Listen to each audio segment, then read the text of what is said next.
Welcome everyone. I'm Michael. I'm the gallery manager here at the club. And Charlotte was saying at the beginning, if any of you would like to schedule a private visit to come see Charlotte's show while it's up, it's no imposition at all for you to ask for that. I'm here every morning. And we can also schedule other times. And then the open hours, like the regular hours, are 12 to 4 on the weekdays. And the gallery is actually quite large. So like there's plenty of room to be in here with several other people, and it feels very comfortable and safe. So I am going to share my screen so that you can see. We put together a little slideshow for today. Um, but Charlotte asked me to encourage you all. You're very welcome to interrupt with questions, and let's have it be interactive. Um, but I'll start with, we have a slide with Charlotte's artist statement. I sent this to you, and I also sent you two poems that Charlotte has included in the show that are on the wall in the gallery. But I'll let Charlotte get started. So I don't know if anyone's had a chance to read the artist statement, but my usual mode of communication is written or painting or drawing.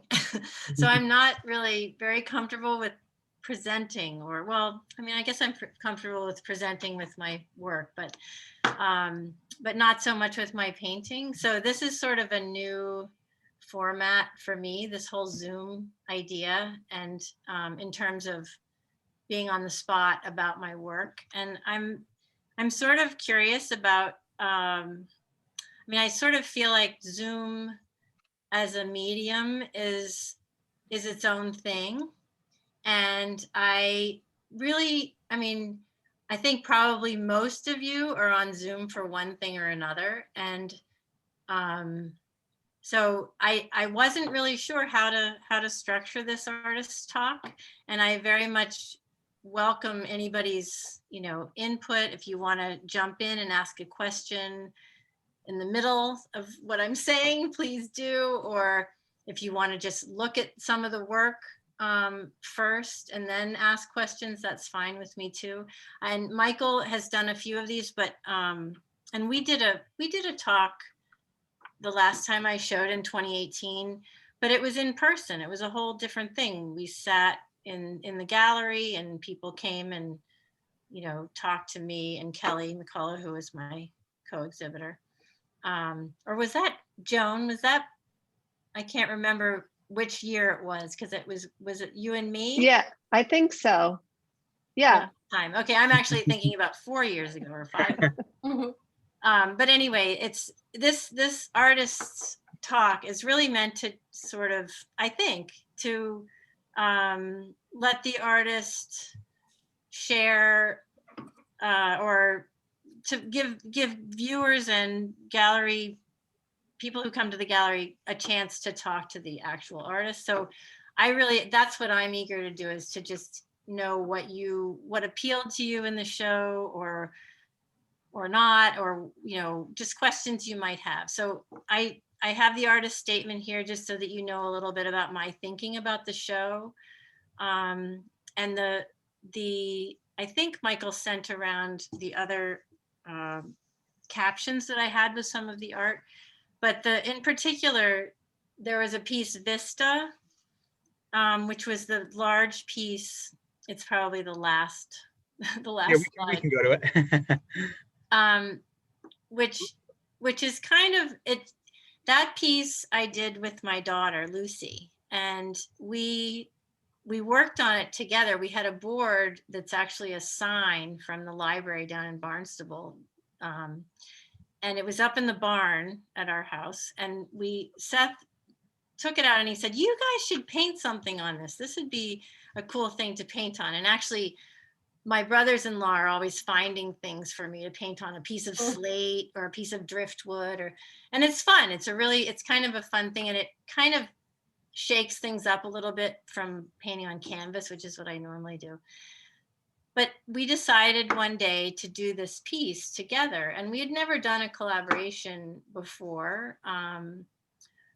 But the way that it went was really was interesting to me, that the two of us could work together on something like that, and not feel like I didn't feel like I got in her way or she got in mine, that we were really both contributing. We were both making marks and moving back and forth and using the paint together. And it was a really, really just a wonderful experience for me that day. And also part of the reason that I included in the show was because most of my work lately, the subject is often the Cape, which is where we spend the summer. And my husband's family has long roots, deep roots there. And it's just a beautiful, inspiring place to me. So a lot of the work in the show is about the Cape and this actually Sandy Neck, which is what this painting is about. It's a peninsula on the north side of Cape Cod where there's a tiny village at one end and a lighthouse, and then a long, long sweep of dunes and marsh that goes back west toward the mainland. So anyway, so this piece I wanted to include just because it sort of was a microcosm or a macrocosm of my work. So if you take a look at some of the other pieces, you'll recognize parts of this painting in them. So Michael, I don't know if you want to just show a few of I guess the oils first, because there are more Cape pieces in that group. Yeah, so these are all scenes. This is actually a sort of an imagined scene of mine. I had started this painting about 1.5 years ago, and I set it aside at a certain point because I really liked certain things about it, and then other things about it bothered me. But I did work on it more recently and decided to include it in the show. But it's a kind of an imagined view of the marsh and the dunes from a distance. And I think a lot of what I do in my work is try to capture the feeling, like the light and the atmosphere, more than the actual, like, being very precise about,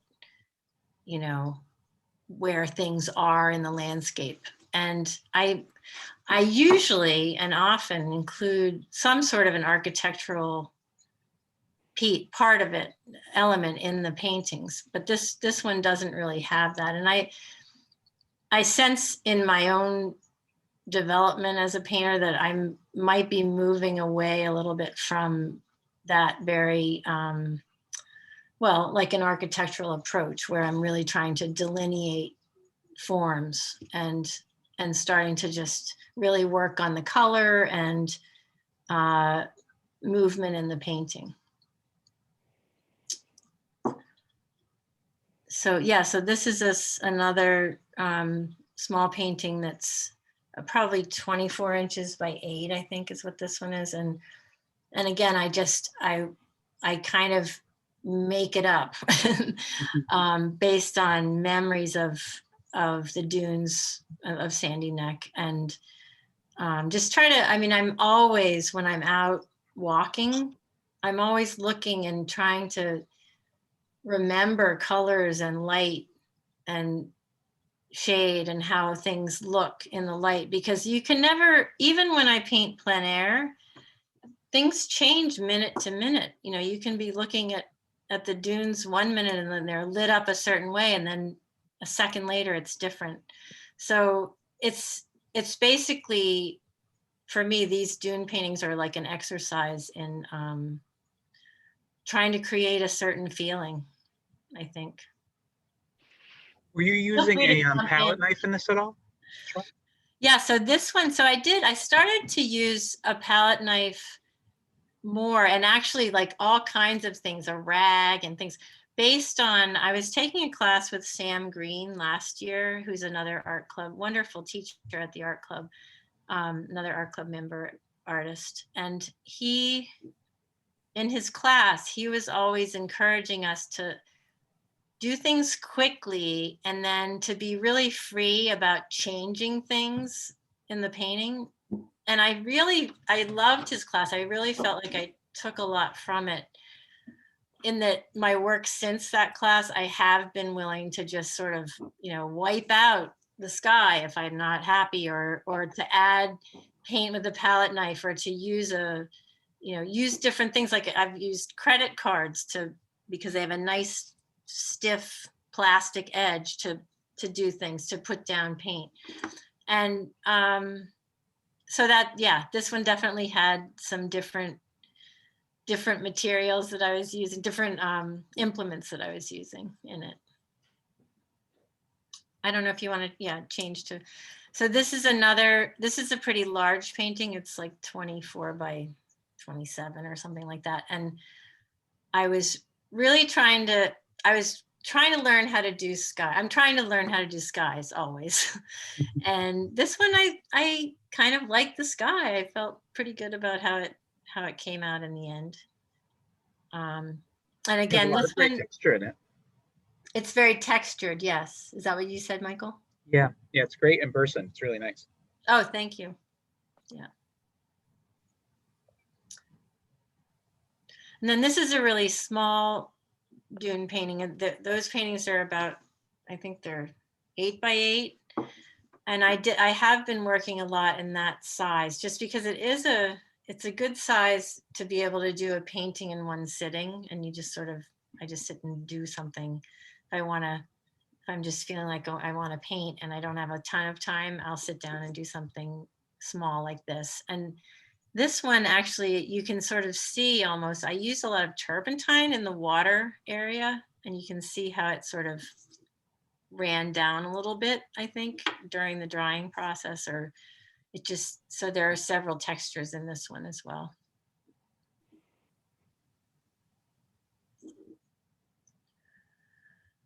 This is another 8 by 8, and I have a few of these, which of this kind of subject with the boats, and this one, again, I did use the palette knife for the clouds, and I was playing with the background, and it's one of those paintings. I don't know if any of the other painters in the crowd can relate, but I basically, like, I thought I was gonna do a whole different kind of color scheme, almost like palette, and I ended up liking the underpainting, and this is sort of it's basically underpainting a lot of it. So it's sort of a lesson in how things don't always go the way you think they will, and sometimes it works out just fine. I really like, Charlotte, if I may say, I really like the immediacy of this. The immediacy and the brushwork here. Thank you. Yeah.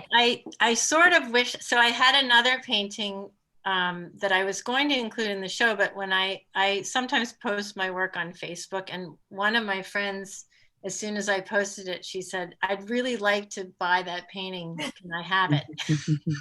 And I said, "Well, I'm kind of working towards a show, and I feel a little like I want to make sure I have enough work and everything. And so can I put it in the show and then give it to you?" And she said, "Sure."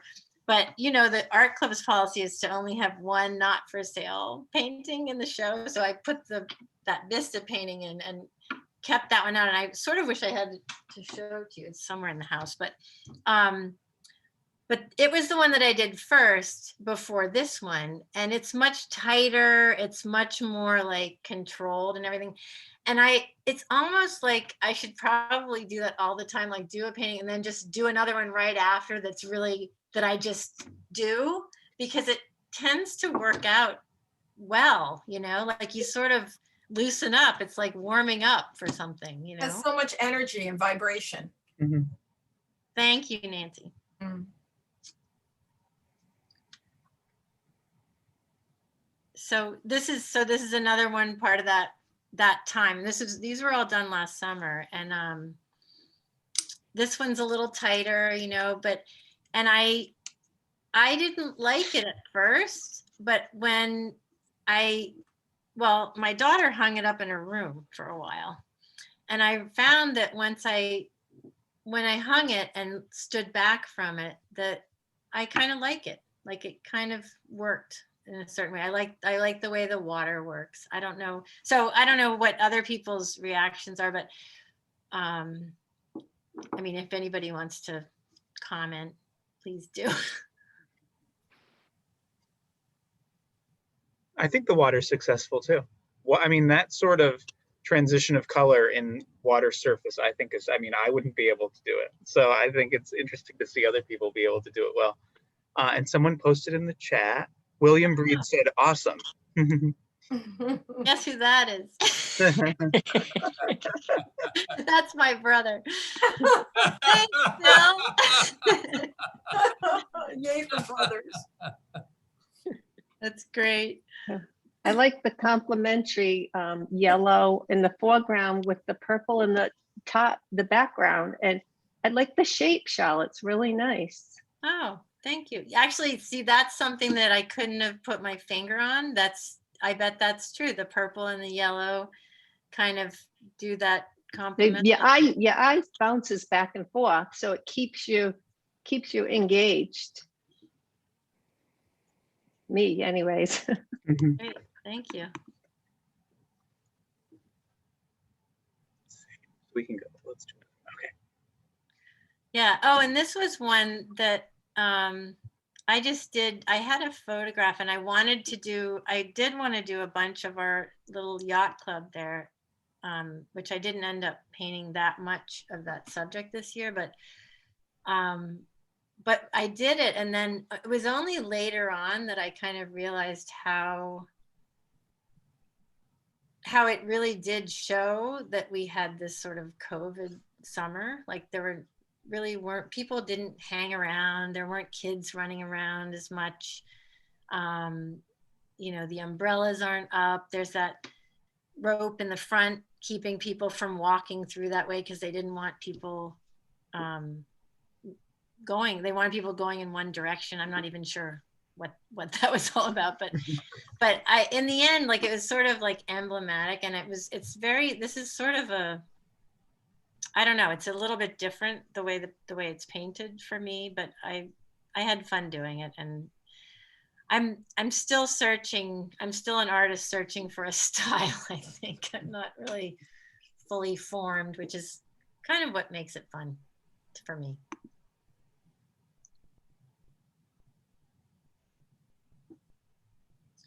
I feel like I'm talking a lot, and I don't know if people want to ask me anything. Or do you want me to just keep? I'd like you to keep talking. I'm learning something. Okay. All right. So this one, Water Street is another area on the Cape I often bike this loop that goes by this particular spot. And it's a neat little street that goes down to the water and has a view of the tip of Sandy Neck. So you're seeing from a distance, you're seeing Sandy Neck out there. And this is another one where I was just painting and I kind of did that thing with the reeds in the front. And I felt like, hey, you know what? I'm going to leave it like that because it kind of shows that late afternoon light. Sort of looks like fire on the marsh sometimes, and I don't know if it works or not, but I left it that way, and then the way the rocks are kind of loosely painted. Right. I'm always trying to find ways to indicate things without being too tight about it, and I'm hoping that works. I've had a couple of people who saw the painting say, I know exactly where that is. And that was kind of fun. I think it totally works. Comes through. I like the way the underpainting comes through that mimics the orange that you have in the foreground. So it ties it all together. Well, that is the underpainting, in fact. Right. Because I think I used the wrong end of my brush to kind of scratch it out, and then I was like, you know what, I actually like how that looks, so I'll leave it. Do you always use the same do you always tone the canvases in like this warm sort of pinky orange color? Do you use the same color each time? Not always, and some of them are like I have a super orange, like like almost like a day glow orange that I use sometimes, and sometimes I use the more pinky orange. And then sometimes I use white, sometimes I use gray, like a gray. If I'm trying to get a sort of somber mood, it'll be gray. I've used a brown, like a really dark brown. Actually, you know what? I think, well, I'm not sure I remember right, but sometimes I'll do the top part of a canvas in one, prime it in one color, and then prime the bottom in another. And this might have been one of those, although I think that this orange is the underpainting coming through, so maybe not. But I don't even really have a, that's the thing, is that sometimes I don't even know how I did a painting. You know, if you ask me to do it again or how I did that, I couldn't really tell you. Mhm. I don't know, do you find that's true, Nancy and Joan and others that are artists, I'm painters? sorry. I was answering my mother. Mary? I'm sorry. Mary's there too. Can you remember how you did paintings, Joan? I do them all different ways. Yeah. You know, sometimes I have a underpainting and start from that. Sometimes I start with just a black and white, you know, value study and then add the color. And sometimes I go right to color, right on a white canvas. So it's all an experiment. I mean, I think we all have similar experiences with that, but I don't know. I'm liking what you're doing, Charlotte. Thank you. So Charlotte, to your point about, you know, I don't know how I did it or how, you know, you painted it. And so I'll start a painting or a drawing and, you know, you spend so much time and time passes and you're all of a sudden looking at the clock thinking, how did I get to this point? Because you're so into what you're doing. And it's exactly, you know, it's the mindset that you're in and it just takes you someplace else, which is a wonderful place to be. And you know, Sam Green, who is Charlotte's taking classes with, he'll do these videos of himself. Like he'll video himself making a painting and then like play it back, you know, at like 3 times the speed or something. And it's like almost like a you know, when you videotape like a basketball game and then play it back so you can see what like the plays were. Maybe that's not a perfect analogy, but it's sort of like that. You can sort of see how something came together. That's funny. I don't know if I'd have I don't think I'd want to be filmed. Like, I want to see it. I don't know. Yeah, so this one was one that I did in several stages and wasn't sure I liked it at first, but I just kept at it. And another thing that that happens is sometimes a painting, I will just do a painting and the whole thing will happen in one sitting. And that's actually, Sam likes to work that way. He sort of tends to say, just start a new painting, don't go back. But I also do have many paintings where I'll set them aside or I'll start another one just because I want something to dry and be able to work back into it. And I'm not really sure. So that's part of what I mean about the technique and all of that. Like, I'm not really sure which thing I prefer. Like, I think sometimes I like the immediacy of just doing a painting in one sitting, or even a long sitting. And then sometimes it's nice to really just have a chance to step back and, you know, let it simmer for a little while and then go back into it and say, what does this need? So that's another thing that I think, like Joan said, I like it changing. I like to not feel like I'm always doing the same thing, same technique or anything, even if the subject's often the same with me with the cape. So Is this your first time like experimenting with really the strong horizontals? Because I don't think I've seen like really these long horizontal paintings from you before? Well, actually, no, it's not the first time. A while ago, so actually, I think it was 2012. I never did horizontal paintings, and then my brother-in-law came to me and said, "Would you do a commission for me? I want to give my wife a big present, and I'd love to buy one of your paintings, and I want it to be this." And he said he wanted a picture, he wanted a painting of Sandy Neck, of the tip of Sandy Neck and the lighthouse, because they spend a lot of time out there. They love it. And so I was like, oh boy, okay. First of all, I'd never done one as big as the one that he wanted, which was, I think they're 6 feet long by 20 inches high. Mm. And I've done a few paintings now at that size, at that scale, but that horizontal format was also kind of new. But because I do a lot of landscapes, I thought it would be interesting to try it.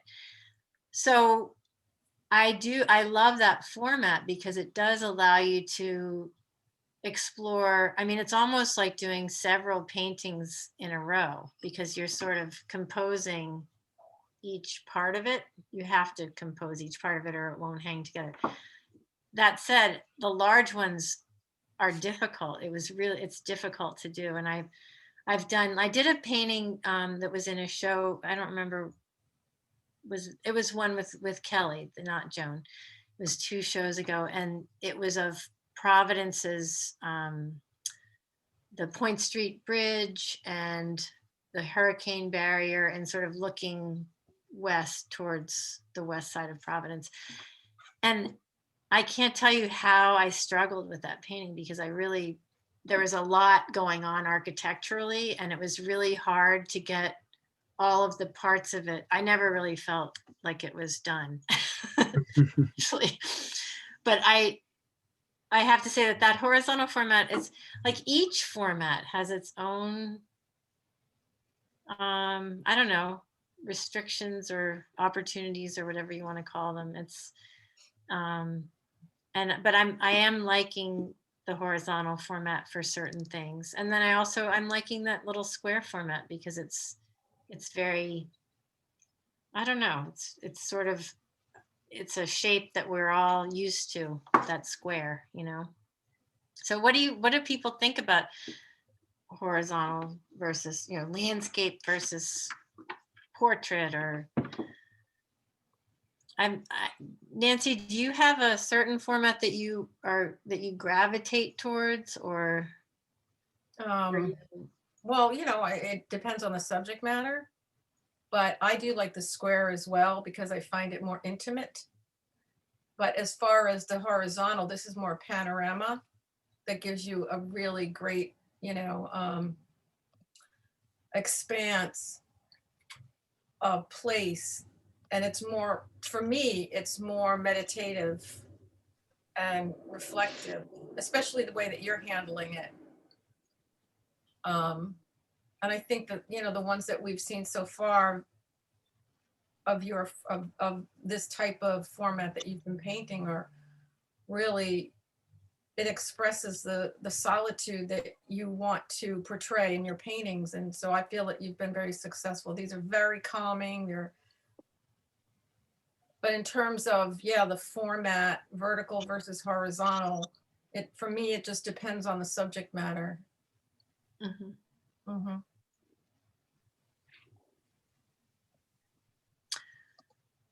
Yeah, so I guess we can look at the next one. I can't remember if I put other horizontals in this group. I might not have, so. So these, I think we're getting to this group of watercolors that I did, that we just hung on the wall. Michael had the idea of just pinning them up, rather than having everything framed and, set. And this one and I think the next one, if you want to just flip between the two, I was starting a series of laundry on this laundry line, and just really enjoying looking at, trying to explore what the fabrics did, what the landscape behind it, what you do with that, and how you compose something that's sort of just like not not really something that would be a subject for a painting often. So I hope to do more like this, because it is the sort of thing that really makes you think about the painting aspect of it rather than the subject aspect of it, and how you render things and that sort of thing. So I'm originally, you probably, most of the people who know me, I started with watercolor. That's really how I started as an artist, and have always done watercolor since I was a little kid. And it was more recently, probably, well, it's been a while now, but when I joined the art club, I started taking classes with Anthony Tomaselli in oil because I wanted to learn that medium. And it's a very different medium, but I really love both of them. But it's almost like different languages. So so when you see my watercolors, you'll see some of them, like if you go to the one that's Benefit Street, I think, go back that one.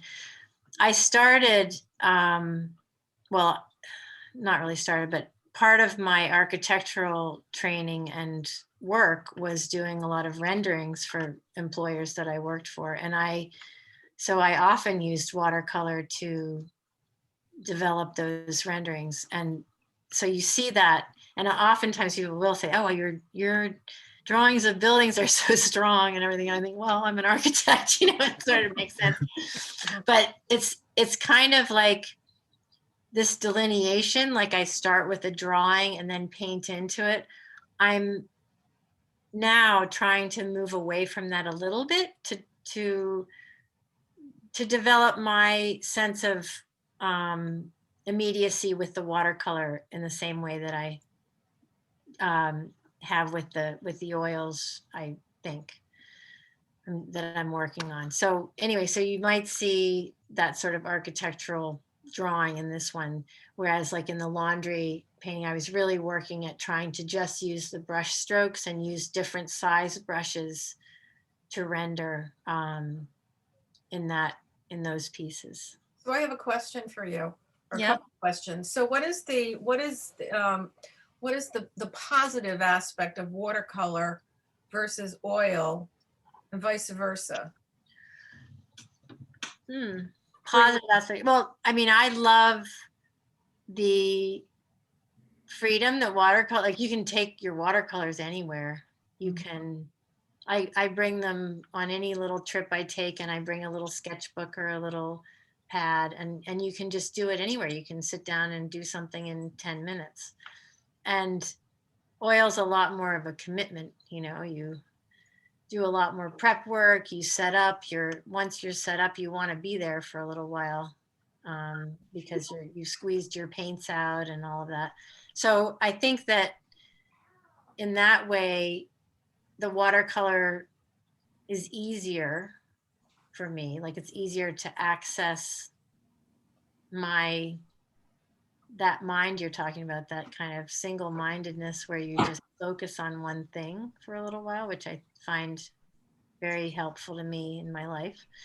But with oils, it takes longer to get to that point. And that may actually, I'm just thinking out loud, speaking out loud, but that may be why, when I said that I liked to do a painting and then just do another one really quickly, like once you're all set up, and you're in that zone, then you can just, if you can keep going with that, I think it's a great thing. It's a really freeing thing to just have that, to just be able to continue that way of thinking, or that mode. So that was my question. So the spontaneity that you have in your watercolors, which you have some beautiful calligraphic marks, are you able to bring those into your oil paintings? Because the oil paintings become so much more controlled versus watercolor, where you can just say, let the brush do its thing.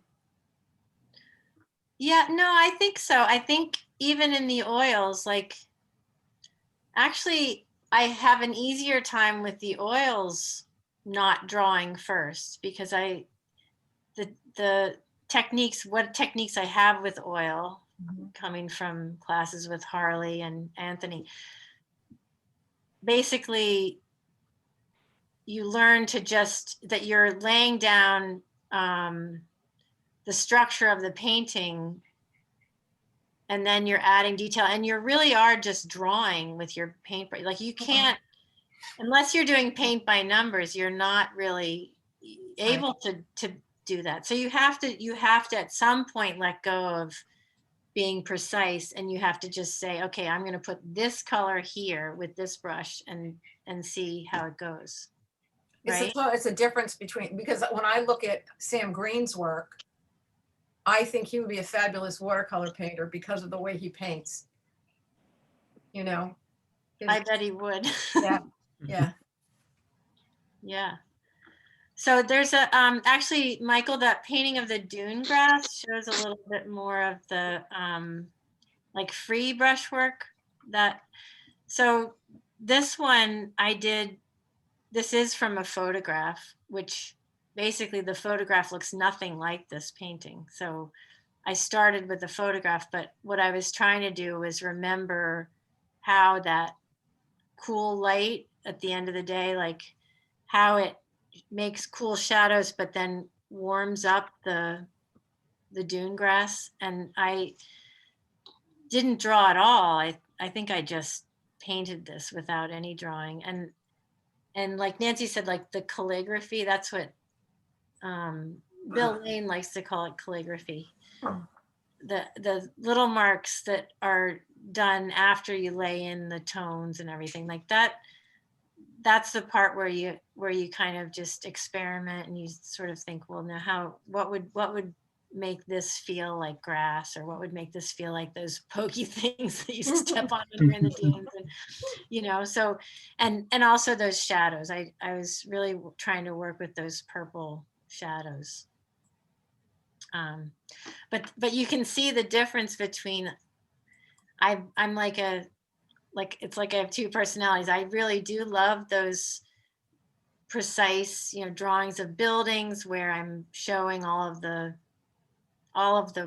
woodwork and detail. And then I also love this sort of free, just thinking about the color and the shape, kind of that kind of work. I guess, Michael, you could show that other one about the two on a boat, because that's another. So that painting is another one where I just took the paints. I was on the boat when I did this. I'm surprised I didn't spill stuff on it or something. But I just did it on plein air, you know, on site and very quickly. And I'm enjoying learning how to do that in a larger format now than I used to. So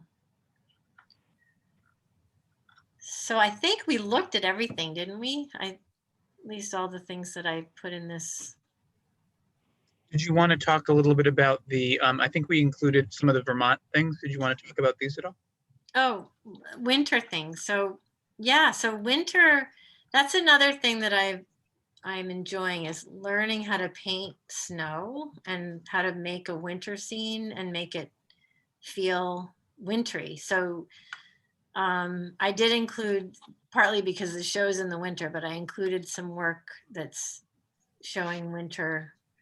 And I don't know, I mean, I don't know if you guys have any comments about that. I guess the palette's very different because I'm trying to make a cool winter light. I don't know. Does anyone have any questions about them, or?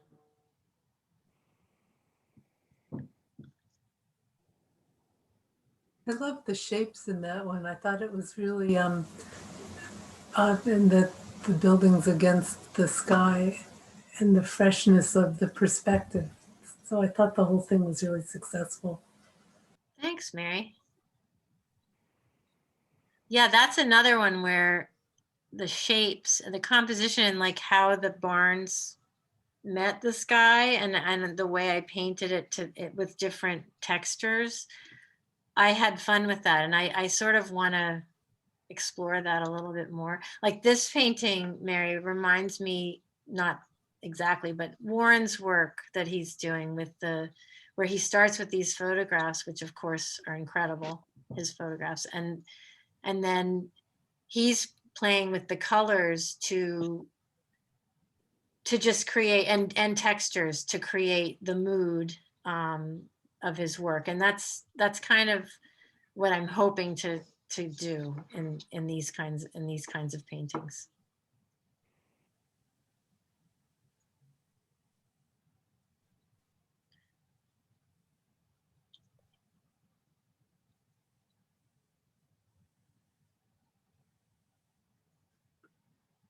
Yeah, so those three went together there, and there are a few more in the show that were part of those winter series.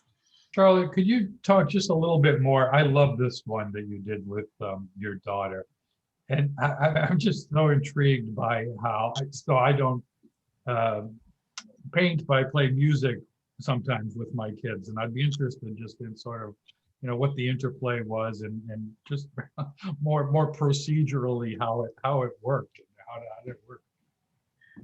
Yeah, so we didn't do any underpainting or priming or anything. We just kind of started in right on the bare wood. And someone was asking me, they said, maybe we should do something now, like to varnish it or do something in case it starts to pull away from the wood, which I might do. But for now, we had some photographs, and we were looking out at the view because we were painting on the porch where there's a glimpse of this view, but not so much in the summer. But we basically just put paint out on a palette, and on a large palette, and each had brushes, and we said to each other, like I said, why don't you start with the sky, and I'm going to start painting a little village in there. And and we just, I'm not even sure how it came out. I couldn't tell you who did exactly what, because I know I did some of the clouds, I know she did some of the clouds.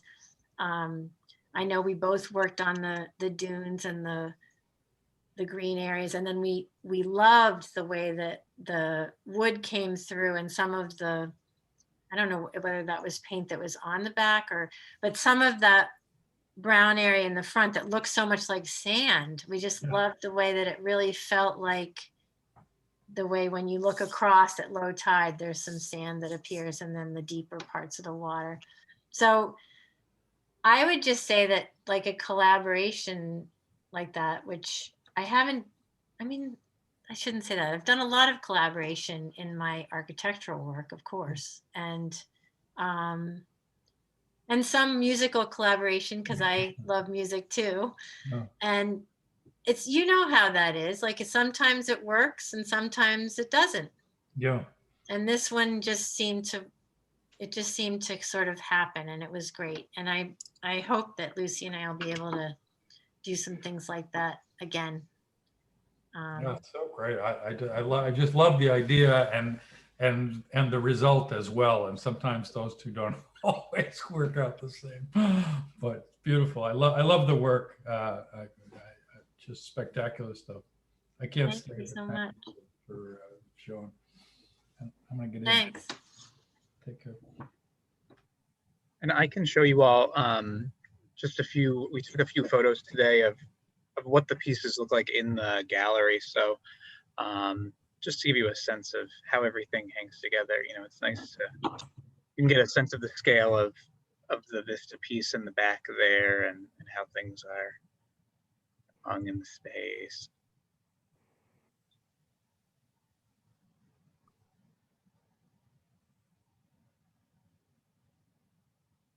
So does Lucy get a cut of the sale?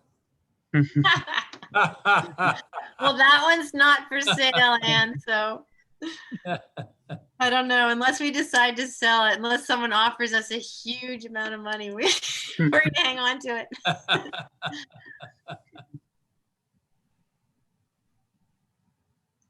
Great. So I think what I'll do is I will I'll unshare the these images here, and then we can all see each other again. Let's see.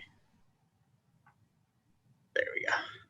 So does anyone have any additional questions for, that was excellent talk. First of all, Charlotte, that was great. And you were very relaxed and that was nice. So, but does anyone have any other things they didn't get a chance to ask, and any comments about the work that you've seen or anything else you wanted to say?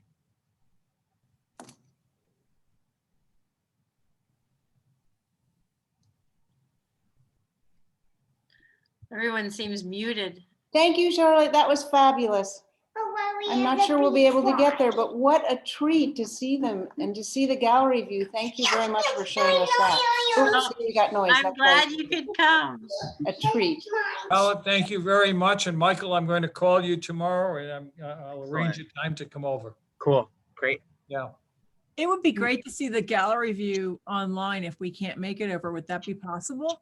Oh, sure. Yeah, we can add those to the catalog. So there's also a catalog online that has all the work that's in the show. And I can add those gallery shots to that. And then I did send you all an email that has, we're doing virtual comment books for our shows now. So you can leave feedback for Charlotte in writing, and we'll give Charlotte a copy of that at the end of the show. If you wanted to leave a note in that, I sent you a link to it in the email as well. Yeah, I would love it if people would leave comments. One of the things that's nice in a regular opening time or gallery exhibit time is having that guest book and having people's comments. So in addition to missing the general opening with people in the gallery eating and drinking and chatting, the guest book is something that I'll miss. So I hope people will leave comments. Please do. We really enjoyed it. I feel like the reality that I haven't seen so much of your work, and the chance to be able to hear you talk about it and get a sense of the special places, that it's so evident across, being able to see all of it and get a real view into sort of, the sense of place and really the perspectives, and the beautiful work is so fun to see. So thanks for the chance to do it. We're definitely going to come and see it in person. Oh, good. Love to do that. Yeah. Thank you. Thank you. Thanks for coming to the Zoom talk too. Yeah. See you soon, Charlotte. Be well. Charlotte, congratulations again. It's a beautiful show. And I know it'll be up, and congratulations on your sales.